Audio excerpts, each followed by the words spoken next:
दोस्तों आप लोग देख रहे हैं प्रो वाइन्स 1 मिलियन। तो फिर से एक बार स्वागत है प्रो वाइन्स 1 मिलियन में। तो फाइनली खेसारी लाल यादव ने फिर से एक बार लाइव आए हुए थे, जो कि अपने मूवी का ट्रेलर के राजा राम के बारे में कुछ बोलेंगे और आप लोग को सुनाएंगे कोशिश करेंगे। आप लोग सुनिए उनके आवाज़ में क्या बोल रहे हैं खेसारी लाल यादव ने। प्रणाम, गुड मॉर्निंग, सुप्रभात और आप सबको दिल से धन्यवाद।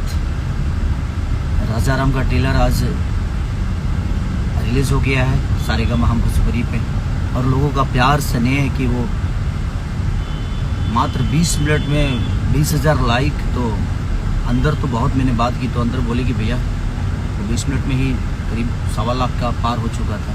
तो ये आप सबका प्यार है और मोहब्बत है, और मैं राजा राम की पूरी टीम को दिल से धन्यवाद देता हूँ, चाहे वो कलाकार हों चाहे टेक्नीशियन हो, खास करके हमारे पराग पाटिल जी जो कि इतनी शिद्दत से उन्होंने एक आस्था के ऊपर फिल्म बनाई और पूरी दुनिया से जोड़ दिया सबको। तो दिल से धन्यवाद कि आप लोगों ने इतना प्यार दे रहे हैं आप राजा राम को। तो आप सारेगामा हम भोजपुरी पे जाइए और अपना प्यार आशीर्वाद और लुटाइए, जल्दी से ट्रेंडिंग में लाइए। और ट्रेंडिंग सेक्शन 1 में हम आप लोगों ने अपने भाषा को रखा।